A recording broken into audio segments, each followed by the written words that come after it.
జై పూలే, జై అంబేద్కర్. కొంత భోజనం తర్వాత అందరం నిద్రమత్తులో ఉన్నట్టు అనిపిస్తుంది. సో ఆ మత్తు నుంచి కొంత బయటకు రావడం కొరకు మళ్ళీ గట్టిగా జై బీసీ. Thank you. ఈనాటి కార్యక్రమానికి అధ్యక్షత వహిస్తున్నటువంటి మిత్రులు డాక్టర్ తిరుపతి గారు, అదేవిధంగా వేదికపై ఆశీర్వైనటువంటి హ్యూమన్ రైట్స్ ఫోరం అధ్యక్షులు జీవన్ గారు, అదేవిధంగా ఇంతకుముందే ఈ కార్యక్రమంలో వేదికపై కూర్చొని ఇప్పుడు వేదిక ముందు కూర్చున్నటువంటి మా గురువు గారు డాక్టర్ మురళీ మనోహర్ గారు. వారి దగ్గర యాక్చువల్గా నేను పిహెచ్డీగా రిజిస్టర్ చేసుకున్నా, ఇంకా సబ్మిట్ చేయాలి డిఫాల్ట్ స్టూడెంట్ వారికి. సో మా గురువు గారికి వారు గత 40 సంవత్సరాల నుంచి కూడా బీసీ ఉద్యమం గురించి స్టడీ చేస్తున్నాడు, ఉద్యమాల్లో పాల్గొంటున్నాడు. వారు అనేక మందికి వారు ఒక ప్రేరణ కలిగించినటువంటి వ్యక్తి.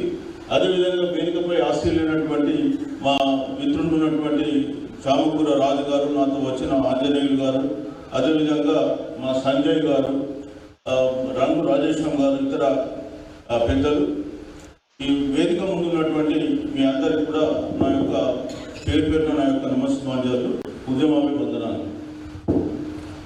సో ముఖ్యంగా నన్ను ఈరోజు ఇక్కడ ఆహ్వానించి మరి ఈ కార్యక్రమంలో చేసినటువంటి డాక్టర్ తిరుపతి గారికి మొట్టమొదట నేను అభినందనలు తెలియజేస్తున్నా. నేను ఇక్కడ రావడానికి కూడా ముఖ్య ఉద్దేశం ఏంటంటే, ఇంత మారుమూల ప్రాంతంలో కూడా జమ్మికుంట లాంటి ఒక పాత తాలూకా స్థాయిలో ఒక బీసీ ఉద్యమానికి సంబంధించినటువంటి ఒక సభ నిర్వహిస్తున్నామంటే హైదరాబాద్ నుంచి నేను ఖచ్చితంగా వస్తానని చెప్పాను. ఎందుకంటే బీసీ వాదం అనేది ఇవాళ గడప గడపకు గ్రామానికి చేరాల్సినటువంటి అవసరం ఉంది. మరి జమ్మికుంటలో బీసీల గురించి ఒక సమావేశం పెట్టడం అంటే నిజంగా కూడా సంతోషకరమైన విషయం. మరి ఇక్కడ జమ్మికుంట ప్రజలందరికీ కూడా ఈ సందర్భంగా నేను శిరస్సు వచ్చి నమస్కరిస్తున్నాను. ఇట్లాంటి స్ఫూర్తి, ఇదే స్ఫూర్తి అన్ని మండలాలలో, అన్ని తాలూకా కేంద్రాల్లో వచ్చిన రోజు బీసీలకు రాజ్యాధికారం ఎందుకు రాదో నేను అడుగుతూ ఉన్నాను. బీసీలకు రాజ్యాధికారం రావాలంటే ఇలాంటి స్ఫూర్తి అన్ని మండలాల్లో, అన్ని గ్రామాల్లో రావాలి. ప్రజలు తమ బీసీ వర్గాలకి ఓటు వేసుకునే రోజు రావాలి. అప్పుడే మనకు బీసీ రాజ్యాధికారం వస్తుంది. యాక్చువల్గా రిటైర్మెంట్ తర్వాత నేను కూడా బీసీల కొరకు ఒక బీసీ ఇంటలెక్చువల్స్ ఫోరం మనకు సంస్థ స్థాపించి మా ముఖ్య ఉద్దేశం కూడా ఏంటంటే సామాజిక న్యాయం, రాజ్యాధికారం, ఈ రెండు అంశాలపైన పనిచేయడానికి మేము ఈ ఉద్యమంలోకి రావడం జరిగింది. ఇక్కడ నేను రిటైర్మెంట్ తర్వాత కాలక్షేమం మనం ఇంకా దేని కొరకు ఇందులో రాలేదు.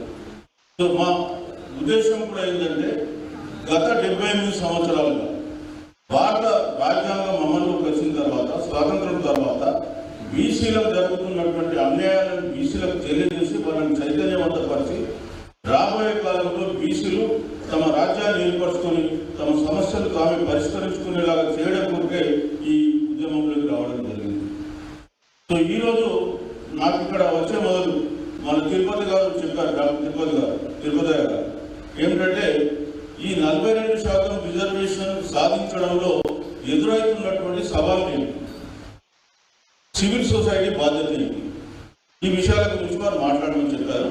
సో మొట్టమొదట ఈ విషయం గురించి మాట్లాడే మొదలు ఒక 5 నిమిషాలు మనం చరిత్రలోకి పోతే తిరిగి ఈ విషయాల గురించి మాట్లాడితే కొంత మనకు అప్రిసియేషన్ ఉంటుంది. మీరు ఎంత అవునన్నా కాదన్నా భారతదేశం అన్నది ఒక కులాల సమాహారం, కుల వ్యవస్థ మీద నిర్మించబడినటువంటి ఒక సామాజిక వ్యవస్థ ఉన్నటువంటి దేశం భారతదేశం. ఇవాళ కుల వ్యవస్థ అనేది నిన్న మొన్న ఏర్పడేసిన వ్యవస్థ కాదు. వేల సంవత్సరాలుగా ఈ కుల వ్యవస్థ ఈ భారతదేశంలో ఉంది. మొదట వర్ణ వ్యవస్థ ఉంది, తర్వాత కుల వ్యవస్థ వచ్చింది. గత 3000-4000 సంవత్సరాల నుంచి కుల వ్యవస్థ ద్వారా కులం పేరు మీద ముఖ్యంగా ఈ బీసీ వర్గాలను అణచివేయడం జరుగుతుంది. సో వర్ణ వ్యవస్థ ఉన్నప్పుడేమో బ్రాహ్మణులు, క్షత్రియులు, వైశ్యులు, శూద్రులు, ఆ తర్వాత వర్ణ వ్యవస్థ ఆవల పంచములు అంటే వీటి దళితులు ఉన్నారు. ఇవాళ వర్ణ వ్యవస్థలో శూద్రులు అనే వాళ్ళే నేటి బీసీలు. బ్రాహ్మణులేమో బ్రాహ్మణికం చేయాలి, క్షత్రియులేమో రాజరికం చేయాలి, వైశ్యులు వ్యాపారం చేయాలి, మిగతా శూద్ర వర్గాలన్నీ కూడా ఈ 3 వర్గాలకు సేవలు చేయాలి. సో మరి ఆ బ్రాహ్మణికల వ్యవస్థలో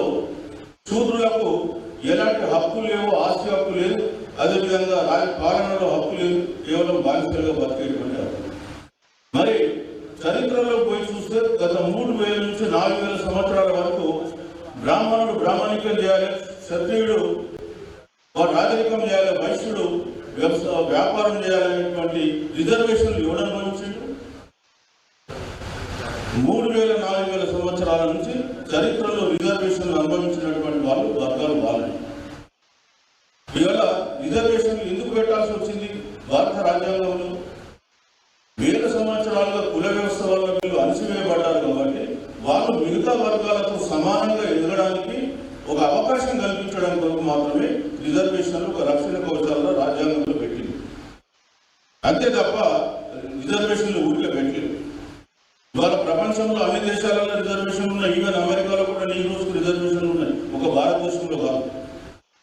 ఆ విషయానికి వస్తే అక్కడ అఫిర్మేటివ్ యాక్షన్ అంటారు, ఇక్కడ మనం రిజర్వేషన్ అంటున్నాం. అదేవిధంగా ఇక్కడ రిజర్వేషన్స్ హిస్టరీకి వస్తే భారతదేశంలో ఇంతకుముందు చాలా మంది మన భక్తులు చెప్పారు, ఇంక్లూడింగ్ ప్రొఫెసర్ పూర్ణి మనోహర్ గారితో సహా. భారతదేశంలో 1902లో మొట్టమొదట సాహు మహారాజు గారు తన సంస్థానంలో తన రాజ్యంలో బ్రాహ్మణేతరులకు 50% రిజర్వేషన్ కల్పించింది. తర్వాత మైసూరు రాష్ట్రంలో చేశారు. తర్వాత చట్టబద్ధంగా తమిళనాడులో 1921లో జస్టిస్ పార్టీ అధికారంలో ఉన్నప్పుడు రిజర్వేషన్స్ వచ్చినాయి.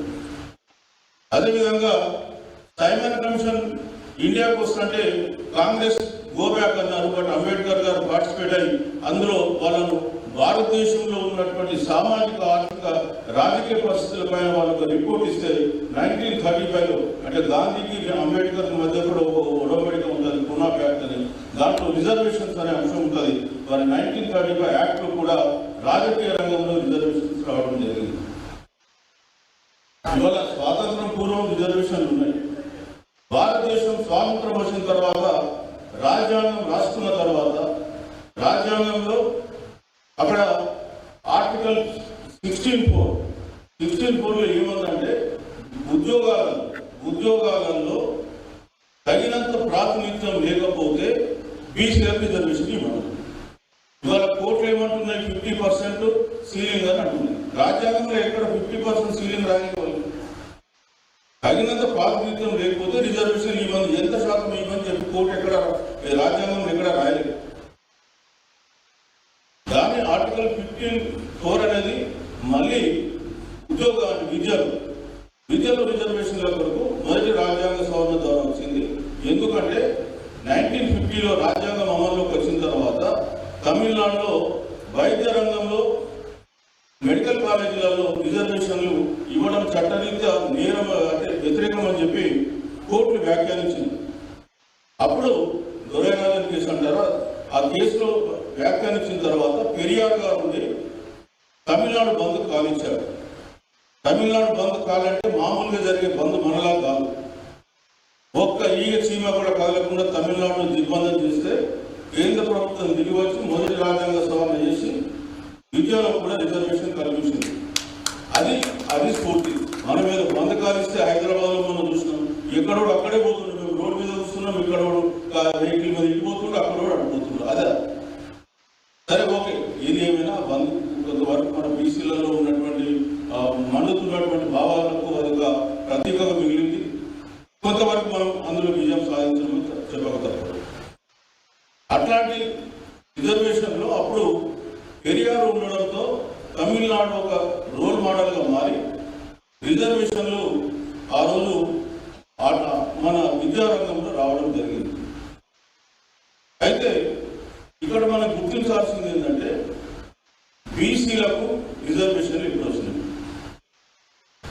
ఎస్సీ ఎస్టీల కంటే భారత రాజ్యాంగంలో రిజర్వేషన్లు మొదటి నుంచి ఉన్నాయి. 1944 నుంచి ఇండియాలో ఎస్సీలకు రిజర్వేషన్ అమలవుతుంది.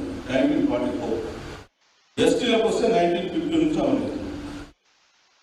అయితే బీసీలకు ఎప్పుడు అమలవుతుంది? ఎందుకు వాళ్ళ బీసీలు వెనుకబడ్డారు?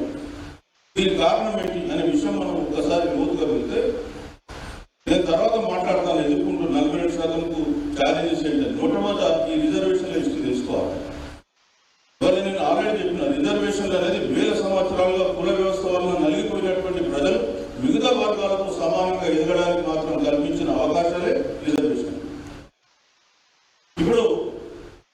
బీసీల దగ్గరకు వచ్చేస్తే, ఎస్సీలకు వచ్చేస్తే అంబేద్కర్ గారి చొరవ వలన, ఆయన చేసినటువంటి కృషి వలన మొదటి నుంచి కూడా వాళ్ళకి రిజర్వేషన్ ఉంది.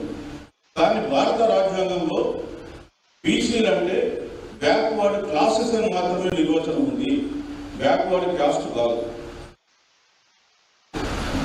మనకు ఆర్టికల్ 16(4) లో రిజర్వేషన్స్ ఇవ్వమన్నారు. Backward caste, backward classes, not backward caste.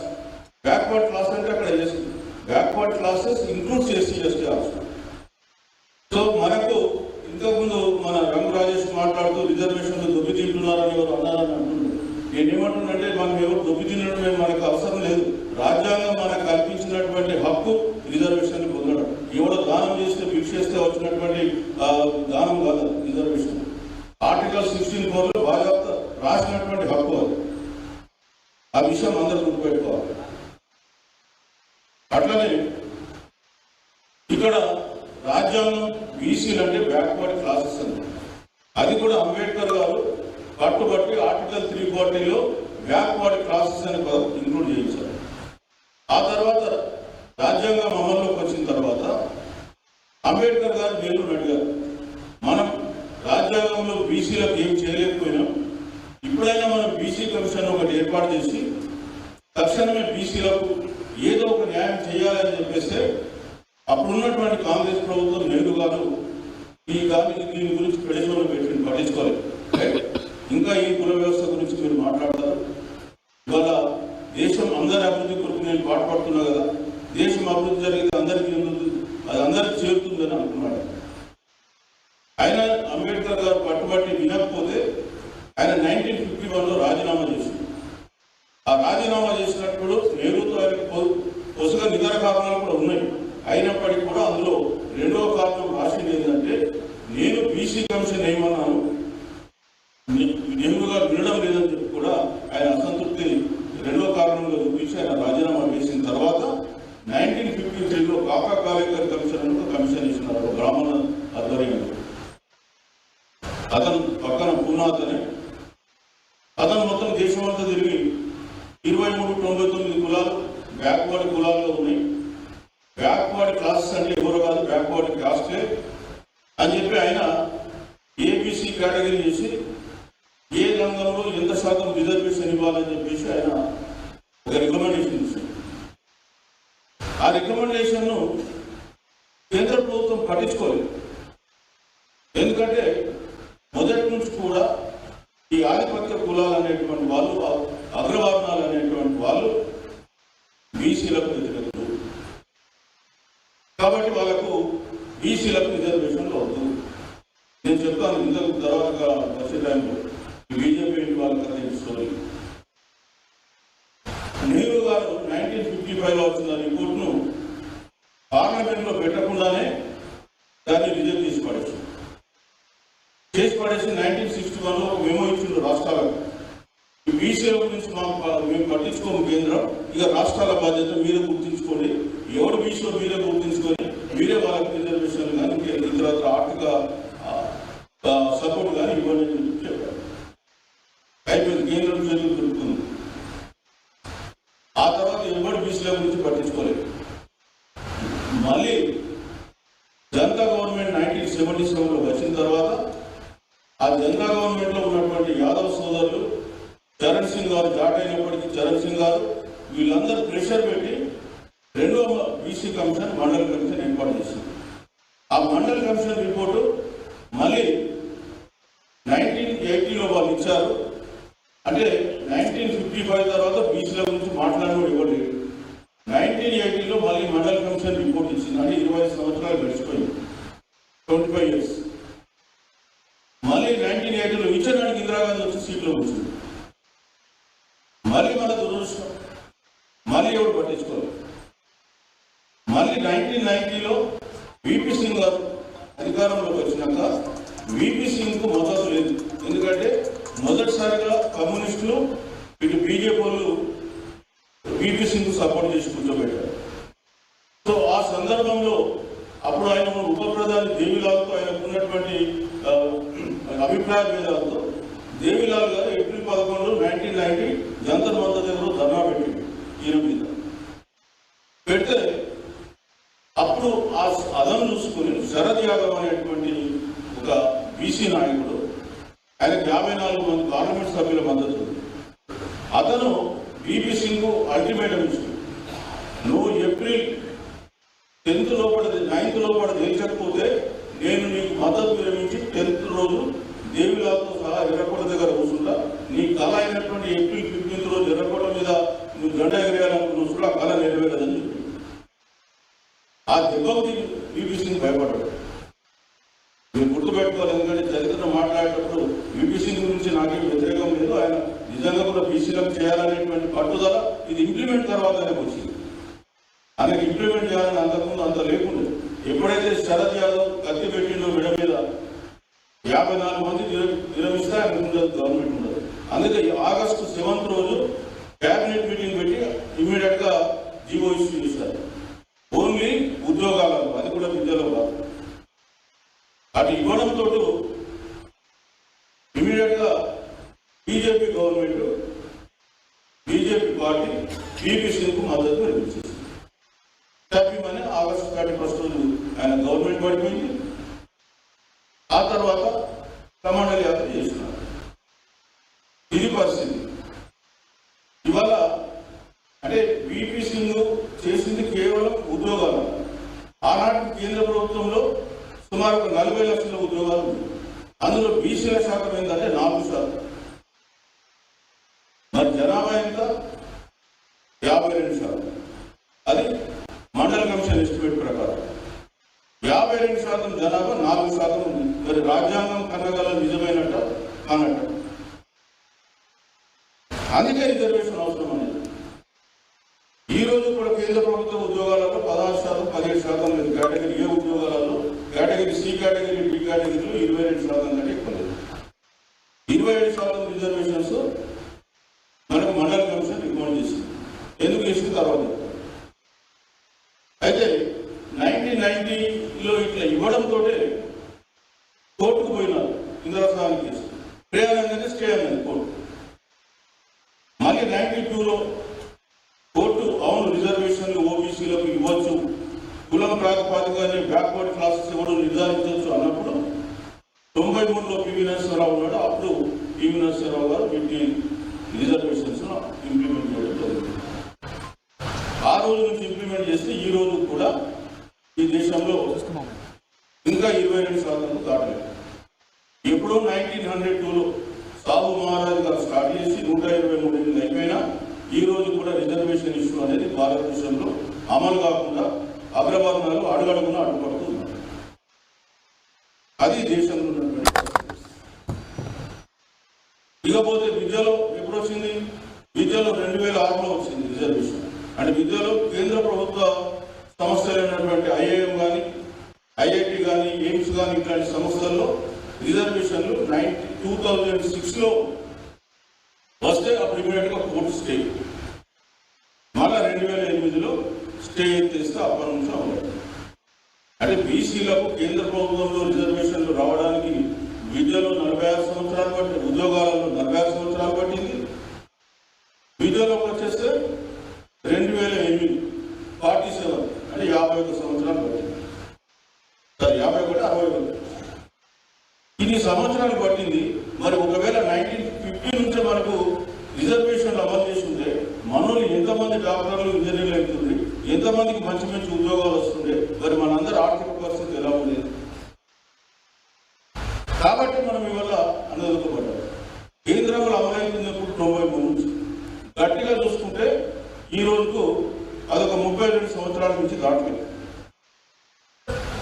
దాన్ని పట్టుకుని ఇప్పుడు వీరు ఇంకా ఎన్ని సంవత్సరాలు రిజర్వేషన్ తింటున్నారు? వీరు 1000 సంవత్సరాలు తింటే తప్పలేదు. మమ్మల్ని పీల్చి పిప్పి చేసి ఇవాళ మీరు ఆస్తులు అంతస్తులు సంపాదించుకుంటే తప్పలేదు. కానీ ఓ 30 సంవత్సరాలు బీసీలకు వస్తే వాళ్ళకి అంత మంటను. ఇంకోటి, రాజ్యాంగంలో ఎక్కడ కూడా 50% సీలింగ్ లేదు. ఇది జ్యుడిషియరీ పెట్టినటువంటి, అంటే న్యాయ వ్యవస్థ చేసినటువంటి ఒక నిబంధన. దాని గురించి మాట్లాడుతున్నాం. అదే రాష్ట్రంలోకి వస్తే రిజర్వేషన్లు 1971 నుంచి అమలైంది. 70లో అనంతరామన్ కమిషన్ రికమెండేషన్లో ఈ రాష్ట్రంలో 25% రిజర్వేషన్లు బీసీ అది నడుస్తుంది. సో ఇది బీసీల రిజర్వేషన్ సంబంధించిన అంశం. ఇకపోతే ఇవాళ ఏ రంగంలో తీసుకున్నా బీసీలు వాళ్ళ జనాభా దామాషకు అనుకున్నది లేదు. మీరు ఇవాళ రిజర్వేషన్లు లేని రంగం తీసుకున్నాం. రిజర్వేషన్ ఉన్న రంగంలో కనీసం 22%, 23% ఉన్నారనుకున్నాం. రిజర్వేషన్లు లేని రంగమైనటువంటి రాజకీయ రంగం తీసుకున్నాం. రాజకీయ రంగంలో ఇవాళ తెలంగాణ అసెంబ్లీలో 119 స్థానాలలో బీసీలు అనే వాళ్ళు 19 మంది మాత్రమే ఉన్నారు. రెడ్డిలు 43 మంది ఉన్నారు. అదేవిధంగా వెలుమాలు 13 మంది ఉన్నారు. కమ్మలు 4 ఉన్నారు. బ్రాహ్మణులు 1 ఉన్నారు. వైశ్యులు 1 ఉన్నారు. 62 మంది వాళ్ళు ఉన్నారు. వాళ్ళ జనాభా ఎంత? ఈ 62 మంది జనాభా మీకు తెలంగాణ రాష్ట్రంలో సమగ్ర కుటుంబ సర్వే జరిగింది. ఇప్పుడు 2014లో ఈ రేవంత్ రెడ్డి గవర్నమెంట్ సర్వే జరిపింది, కానీ సర్వే డీటెయిల్స్ ఇప్పటి వరకు బయట పెట్టలేదు. 2014 సర్వే ప్రకారం 3.5 కోట్ల జనాభా ఉంటే రెడ్డిస్ 4,70,000 14,70,000 14,70,000 అంటే వాళ్ళ పర్సెంటేజ్ 4.7 వస్తుంది. 4% ఉన్న వాళ్ళకు 119లో ఎంతమంది ఎన్ని సీట్లు రావాలి? జనాభా దామాషా ప్రకారం 5 సీట్లు 6 సీట్లు రావాలి. కానీ ఎన్ని వచ్చినాయి? 43. అట్లనే వెలుమాసు 1,02,000. వాళ్ళకి ఎన్ని సీట్లు రావాలి? 1,02,000కు 3.5 కోట్లలో 1 సీట్ కూడా రావాలి. కానీ ఎన్ని ఉన్నాయి? 13. ఇకపోతే వీరు కమ్మాస్ 3,02,60,000 జనాభా మొత్తం. వాళ్ళకి రావాల్సింది ఎంత? మహా అంటే 1 సీట్ 2 సీట్లు, కానీ వాళ్ళకి 4 సీట్లు ఉన్నాయి. వైశ్యాస్ 3 లక్షలు 1 సీట్ ఉంది. బ్రాహ్మణ్స్ 3 లక్షలు 1 సీట్. ఇలా మొత్తం జనాభా 24 లక్షలు. మీరు లెక్కేసుకుని చెప్పిన 14, 71 అవన్నీ మిగతా లెక్కేసి 24 లక్షలు. ఒక్క ముదిరాజు కులం తీసుకుంటే మన దగ్గర తెలంగాణలో 24,20,000 జనాభా. 2014 సమగ్ర కుటుంబ సర్వే. మరి వాళ్ళకి ఎంతమంది ఎమ్మెల్యేలు ఉన్నారు అసెంబ్లీలో? ఒక్కరు ఉన్నారు. అంటే వీళ్ళ 24 లక్షలకేమో 62 మంది ఉన్నారు. ఒక బీసీ కులంలో 24 లక్షల నుండి ఒకడు ఉన్నారు. ఈ రకమైన సామాజిక న్యాయం ఇది కదా ప్రశ్న. ఇవాళ రిజర్వేషన్లు లేని రంగం ఏం తీసుకున్నా బీసీలకు అసలు అవకాశాలు లేవు. తొక్కిపడేశారు ఎక్కడ. అది ఆర్థిక రంగం కూడా కావచ్చు. ఇవాళ ఈ దేశంలో 284 మంది బిలియన్ డాలర్స్ ఉన్నటువంటి వ్యక్తులు ఉన్నారు. ఈ 284 మంది బిలియన్ డాలర్స్లో హైదరాబాద్లో 18 మంది ఉన్నారు. ఈ 18 మందిలో ఒక్క బీసీ లేడు, ఎస్సీ లేడు, ఎస్టీ లేడు. ఎవరి దగ్గర ఉందండి సంపద? బీసీలందరూ కూడా ఇవాళ సంపద లేక ప్రభుత్వం ఇచ్చేటువంటి సబ్సిడీల మీద, రైతుల మీద బతుకుతున్నారు. ఇవాళ రోడ్ల మీద చూడండి, చిన్న చిన్న అంటే దుకాణాలు పెట్టుకున్నారు. ఆ దుకాణాలు పెట్టుకున్న వాళ్ళ మీరంతా కూడా బిగ్ వర్కర్స్ అండ్ ఆ వర్కర్స్ అని మనం మాట్లాడుతుంటాం. 95% బీసీలే ఉంటారు. మీరు పోయి చూడండి, కూరగాయల మెట్టులు కావచ్చు, చిన్న చిన్న బండి తోపుడు బంధువులు కావచ్చు, ఎవరుంటారు వీళ్ళంతా? మీరేమో హెలికాప్టర్లు కొనుక్కొని విమానాలు కొనుక్కొని తిరుగుతున్నారు హైదరాబాద్. ఎవడప్ప సంపాద, ఎవరు సంపద? ఎవరు సంపద, ఎవరు తింటున్నారు? ఏం వీళ్ళు సంపాదించినట్టు వాళ్ళ చెమటోడ్స్ సంపాదించిందా? చెమట అనేది బీసీలు, కష్టపడి ఉత్పత్తి చేసేది బీసీలు. మీరేం ఉత్పత్తి చేస్తారండి? అనుభవించేది వాళ్ళు. ఇవాళ సొమ్ముబడి సోపుబడి లాగా పరిస్థితి. ఈ దేశంలో సమన్యాయం, సామాజిక న్యాయం లేదు. ఒక చిన్న ఉదాహరణ చెప్పి నేను ఆ మెయిన్ టాపిక్లోకి వస్తా. ఇవాళ ఈ దేశంలో 2014 నుంచి 24 దాకా కేంద్ర ఆర్థిక శాఖ మంత్రి నిర్మలా సీతారామన్ గారు ఇచ్చిన సమాధానం పార్లమెంట్లో ఏంటంటే, పరిశ్రమల పేరుతో రుణాలు తీసుకుంటే రుణాలు కట్టకపోతే ఎంత మాఫీ చేస్తున్నారని అడిగితే 2014 నుంచి 24 10 సంవత్సరాల్లో కూడా 16,35,000 కోట్లు మాఫీ చేస్తుంది. 16,35,000 కోట్లు. అనిల్ అంబానీ అనేటువంటి ఒక అత్యంత నిరుపేదకు ఈ దేశంలో తెలుసు కదా. అనిల్ అంబానీ ఆయన నిరుపేదకు 47,000 కోట్లు అప్పు తీసుకుంటే 46,500 కోట్లు మాఫీ చేస్తుంది. కామన్ మ్యాన్కు రూపాయి అప్పీరంటే బ్యాంకులో ఉంటావు, వాడికి 46,500 కోట్ల మాఫీ చేస్తుంది. ఇది కాదు పార్లమెంట్లో చెప్పిన సమాధానాలు, నేను చెప్పిన సమాధానాలు కాదు. అంటే ఈ వ్యవస్థ ఎవరికి పని చేస్తుంది, ఎవరి వరకు పోతుంది. అందుకే మనం చెప్పేది ఏంటంటే బీసీలు, ఎస్సీలు, ఎస్టీలు ఈ జరుగుతున్నటువంటి వ్యవస్థను అర్థం చేసుకుని మనం ఏకమై మన రాజ్యం తెచ్చుకోకపోతే ఇలాంటి పరిస్థితులు వస్తాయి. ఇది నేను ఓన్లీ శాంపుల్గా మాత్రం మీకు చెప్పిన. ఇకపోతే 42% సాధన. అసలు 42% అనేది ఒక ఫిక్సిషియస్ ఫిగర్, ఒక హైపోథెటికల్ ఫిగర్. ఎందుకంటే 42% ఒక అర్థం లేదు. తెలంగాణలో మీరు సర్వే చేసిన దాని ప్రకారమే ఇక్కడ 56.36% జనాభా ఉంది. మరి 56.36% ఉన్నప్పుడు జనాభా దామాషా ప్రకారం అంటే 56.36 రావాలి. కానీ మీరు 42% ఇచ్చింది. సరే పోనీ ఆ 42% ఇచ్చింది అనుకుందాం. మరి దాన్ని అమలు కావాలి కదా. ఎట్లయితే అమలేదు, ఏంటి దానికి ముందున్న సవాళ్ళు అనేది మనం తీసుకుంటే మొదట న్యాయ వ్యవస్థ గురించి మాట్లాడదాం, తర్వాత రాజకీయ వ్యవస్థ గురించి మాట్లాడదాం, తర్వాత ఇతర వ్యవస్థల గురించి మాట్లాడదాం. ఈ భారతదేశంలో మొట్టమొదట 1961లో అప్పుడు మైసూర్ స్టేట్లో, నేను ఇంతకుముందే చెప్పిన మైసూర్ స్టేట్ గురించి 1921లో రిజర్వేషన్ పెట్టారు. అప్పుడు ఆ విశ్వేశ్వరయ్య ఒక పెద్ద లోక్సభలో విశ్వేశ్వర ఇంజనీర్ ఉండే, ఆయన బీసీలకు రిజర్వేషన్ ఇచ్చినందుకు రాజీనామా చేసినటువంటి గొప్ప మహానుభావుడు. ఒక్కొక్కరు యాటిట్యూడ్ చెప్తున్నాను. ఆయన ఇంజనీరింగ్ స్కిల్ గురించి నేను మాట్లాడలేదు. బీసీలకు రిజర్వేషన్లు వద్దాను, ఓకే. సో అక్కడ మైసూర్ స్టేట్ అని వాళ్ళు 1973 వరకు దాన్ని మైసూర్ స్టేట్ అన్నారు, తర్వాత కర్ణాటక స్టేట్ అన్నారు. మైసూర్ స్టేట్లో బీసీలకు రిజర్వేషన్లు 50% కంటే ఎక్కువన్నాయని చెప్పి సుప్రీంకోర్టులో MP Balaji versus state of Mysore కేసులో 50% సీలింగ్ పెట్టింది. ఎస్సీ ఎస్టీలకు జనాభా దామాషా ప్రకారం ఇస్తూ 50%లో మిగిలింది మాత్రమే బీసీలకి ఇవ్వాలి. ఆ రూలు రాజ్యాంగంలో ఎక్కడ రాయాలి. రాజ్యాంగం ఏమన్నా సరైన ప్రాతినిధ్యం లేకపోతే రిజర్వేషన్లు కల్పించమన్నారు. ఎంత కల్పించమని చెప్పలేదు. కాబట్టి మీరు అంటే ఇంటర్వ్యూని 50% దాటాలి. సరే ఓకే, మీరు గొప్పలు కోర్టు ఏం చేసినా 50%.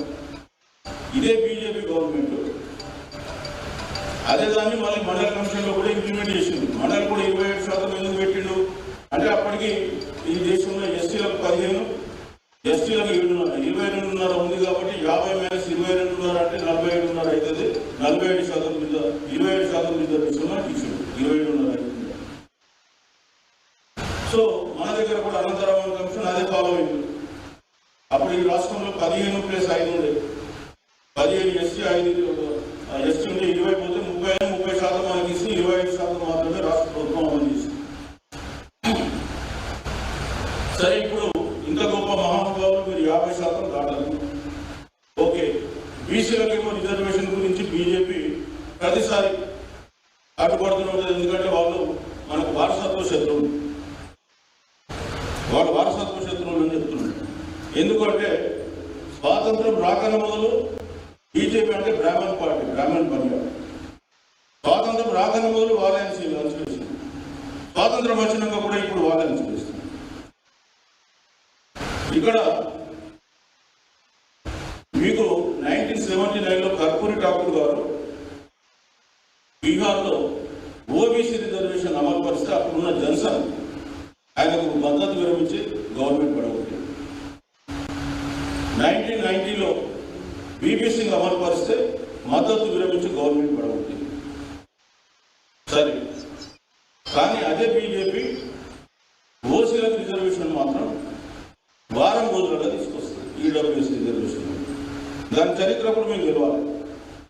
ఏంటంటే 1991లో పివి నరసింహారావు అరే బీసీలకు రిజర్వేషన్ ఇస్తున్నాం, మా ఓసీ బిడ్డలకు రిజర్వేషన్ లేకపోతే ఎట్లా అని చెప్పేసి 10% రిజర్వేషన్ ఇచ్చింది అగ్రకుల పేదలు.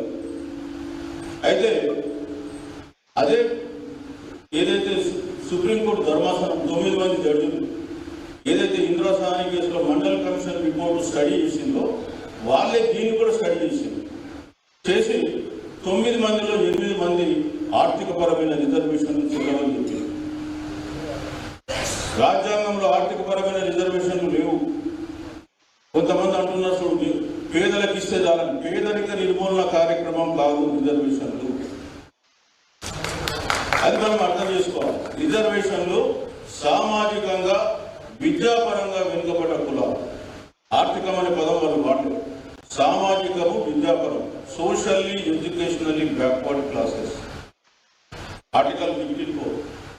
కాబట్టి ఎవరన్నా అడిగితే ఆర్థిక పరంగా రిజర్వేషన్ అంటే అది రాజ్యాంగ విరుద్ధం, రాజ్యాంగ మౌలిక సూత్రానికి విరుద్ధం. కానీ అట్లాంటి 9 మంది జడ్జిలలో 8 మంది జడ్జిలు కొట్టేసింది. అయినా బీజేపీ మనసు కావాలి, ఎందుకంటే వాళ్ళ వర్గాలకు ఇచ్చుకోవాలి అని చెప్పేసి ఎప్పుడో 2017లో ఒక మేజర్ సినిమా కమిషన్ అని మన్మోహన్ సింగ్ వేసింది. ఈ ఓసీలకు కూడా రిజర్వేషన్ ఇవ్వాలి, ఎందుకంటే వాళ్ళని సంతృప్తి పరచాలి. వేస్తే వాళ్ళు ఒక రికమెండేషన్ ఇచ్చారు. ఆ రికమెండేషన్లో కూడా మేజర్ సినిమా గారు ఎక్కడ కూడా 10% రిజర్వేషన్లు ఓసీలకు ఇవ్వాలని రాయాలి. మీరు ఎవరన్నా రిపోర్ట్ చదువుకోవచ్చు, ఎక్కడ కూడా ఇవ్వలేదు. అందుకని నేను పక్కన పడేసింది. వీళ్ళు దాన్ని దుమ్ముదిలిపి 2019 జనవరి 7వ తేదీ క్యాబినెట్ ఆమోదం, 8వ తారీఖు లోక్సభ, 9వ తారీఖు రాజ్యసభ, 11వ తారీఖు రాష్ట్రపతి ఆమోదం, 12వ తారీఖు గజెట్, 14వ తారీఖు నుంచి భారతదేశం మొత్తం మీద అమలు చేసింది. ఎన్ని రోజులలో? 7 నుంచి 14 రోజులు, వారం రోజుల. మరి వాళ్ళ బీసీలకు సంబంధించిన బిల్లు 9వ షెడ్యూల్లో పెట్టాలని మీ దగ్గరకు వచ్చి 7 నెలలు అయిపోయింది. మీ దగ్గరికి ఏప్రిల్ 7వ రోజు వచ్చింది. ఇవాళ నవంబర్ 19 7 నెలల 12 రోజులు అయింది.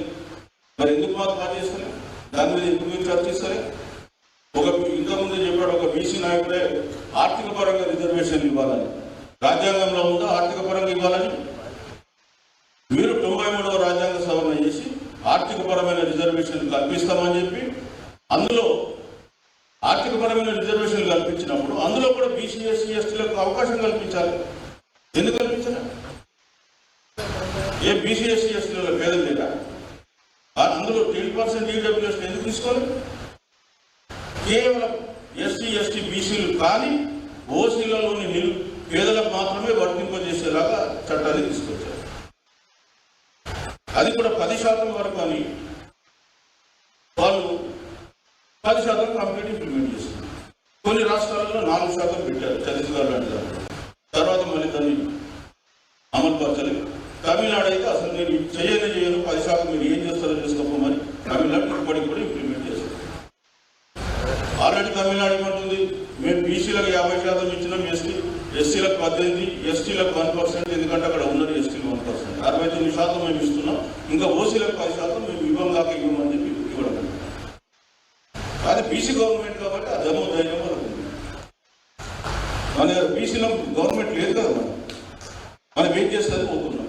ఇప్పుడు ఏమైంది? ఈడబ్ల్యూఎస్ ఇచ్చినాక ఈ దేశంలో ఈ రాష్ట్రంలో ఎస్టీలకు వాళ్ళ జనాభా దామాషా ప్రకారం ఇస్తారు, ఎస్టీలకు జనాభా దామాషా ప్రకారం ఇస్తారు.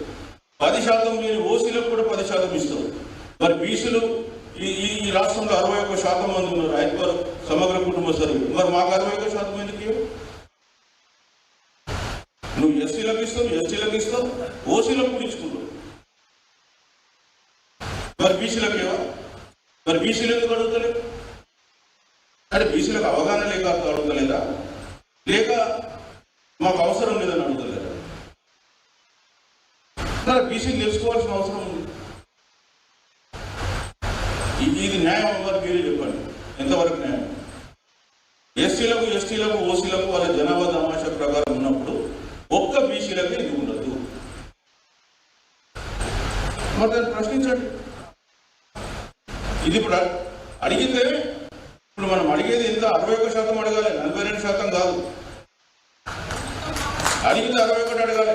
అప్పుడు కదా మనకు నిజంగా ఉద్యోగాలు, విద్యలో మనకు ఉద్యోగాలు వచ్చేది, విద్యలో సీట్లు వచ్చేది. ఏమి రానటువంటి తెలంగాణ రాష్ట్రం కొరకు ఎంత పర్సెంటేజ్ పెరిగిందండి ఉద్యోగాలు? తెలంగాణ రాష్ట్రంలో వచ్చిన తర్వాత ఎన్ని లక్షల ఉద్యోగాలు నింపింది?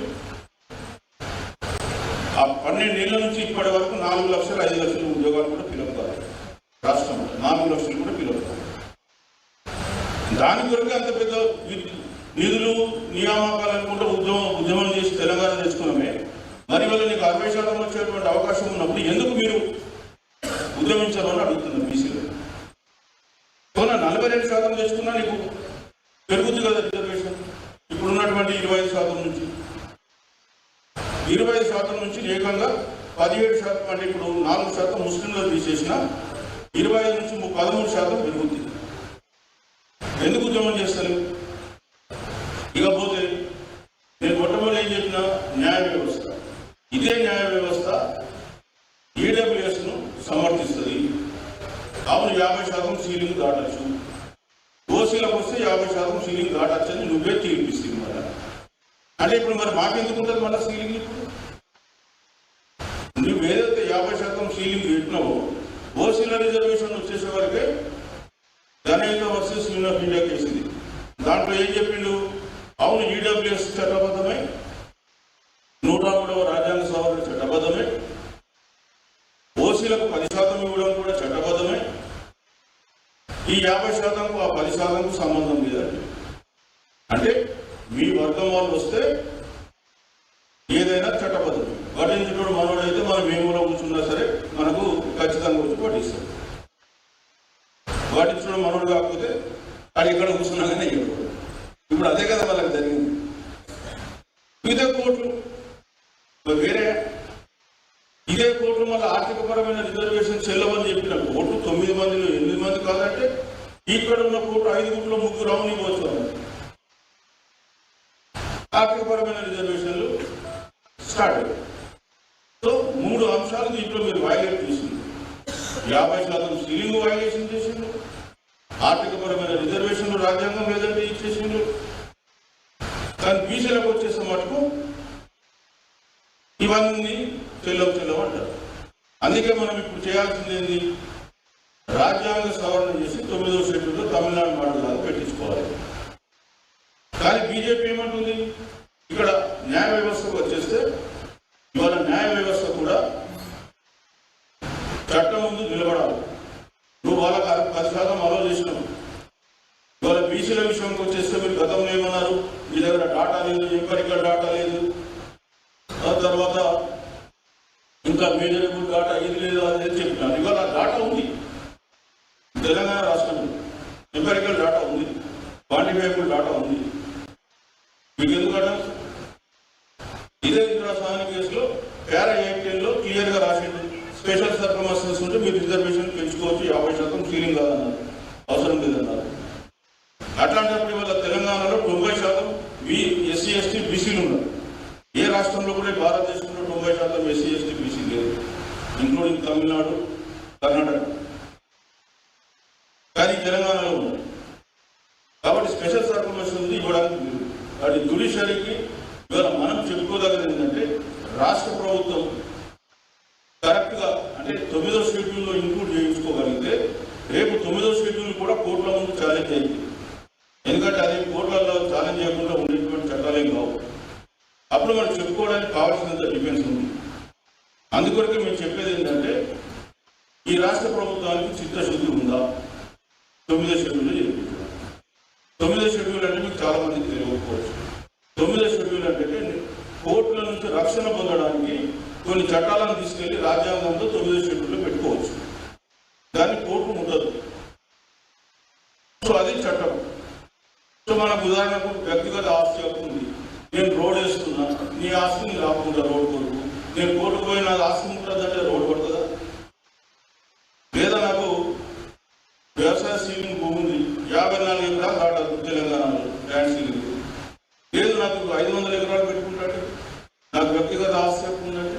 సో అట్లాంటి చట్టాల కొరకు రక్షణ కల్పించడం కొరకు 9th షెడ్యూల్ పెట్టింది. సో ఈ రిజర్వేషన్లు కూడా 9th షెడ్యూల్లో తమిళనాడులో పెట్టించుకున్నారు. అదే పద్ధతిలో మనం కూడా పెట్టుకున్నాం. మాకు కూడా అదే రక్షణ ఇవ్వండి. వాళ్ళు 1994 అంటే 31 సంవత్సరాల కిందటి పెట్టించుకొని అనుభవిస్తుంది 50% రిజర్వేషన్ బీసీలకు.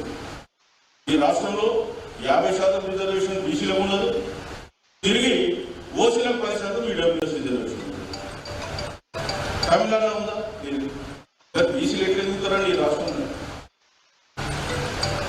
ఆ బీసీలకేమో ఇంతసేపు ఆ ఆలోచన ఇంకా పెరగడం లేదు. తమిళనాడులో ఈ రిజర్వేషన్ ఉద్యమం 100 ఏళ్ల కింద స్టార్ట్ అయింది. 1924లో స్టార్ట్ చేసింది. 1921లో జస్టిస్ పార్టీ అంటే 100 ఏళ్ళు దాటింది రిజర్వేషన్స్ అక్కడ వచ్చింది. ఇవాళ మనం ఇంకా రిజర్వేషన్లు కావాలని పోరాటం చేస్తున్నాం. అక్కడికి ఇక్కడికి ఉన్న తేడా ఇవాళ వాళ్ళు ఆ రిజర్వేషన్లు 100 ఏళ్ల కింద స్టార్ట్ చేశారు కాబట్టి రాజ్యాధికారం బీసీల చేతిలో ఉంది. ఇవాళ తమిళనాడులో 50% రిజర్వేషన్ ఉంది. అయ్యో ప్రభుత్వ వ్యవస్థ ఎట్లా పనిచేస్తుంది, ఎఫిషియన్సీ దెబ్బతింటుంది, మెరిట్ దెబ్బతింటుంది అంటే ఈ దేశంలో అత్యధిక పరిక్యాపిటల్ ఉన్న రాష్ట్రంలో తమిళనాడు కూడా ఒకటి. పరిశ్రమలలో తమిళనాడు కంటే మించిన దేశం లేదు. తమిళనాడు కంటే మించినటువంటి జిఎస్డిపి ఉన్నటువంటి రాష్ట్రాలు కూడా లేదు. మరి ఎట్లా అటు కాబట్టి సాధ్యమైంది? బీసీలు అందరూ ఇన్వాల్వ్ అయ్యారు కాబట్టి సాధ్యమైంది. ఇవాళ ఈ రాష్ట్రంలో కూడా ఇవ్వండి బీసీలకు 50%, ఇది కూడా అదే స్థాయికి వస్తుంది.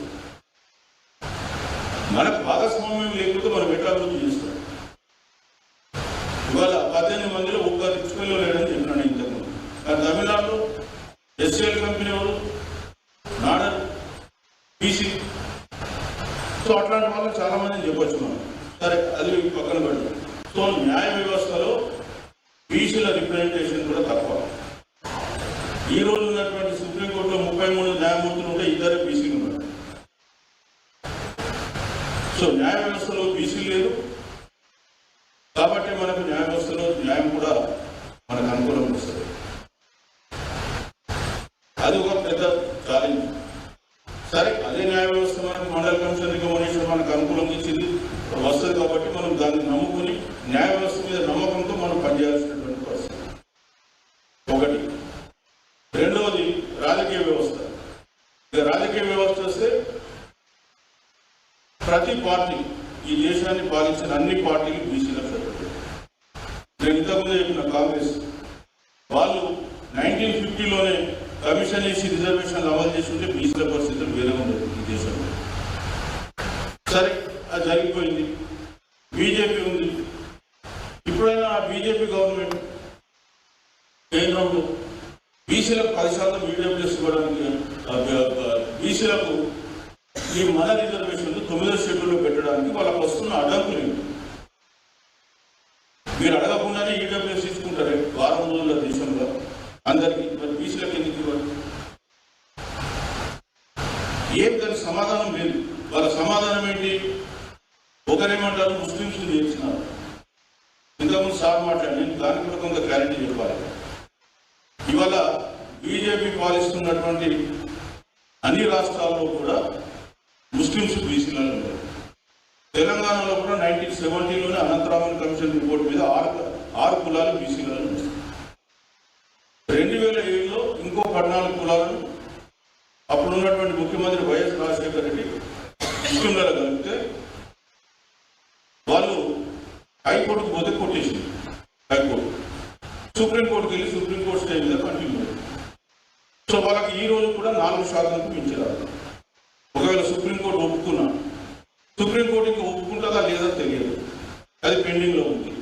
కాబట్టి దాన్ని పెట్టుకొని విషగా పెట్టి మేము రిజర్వేషన్లు అడ్డుకుంటామంటే దాన్ని అర్థమేంటి? బీసీల నోటి దగ్గరకు వచ్చిన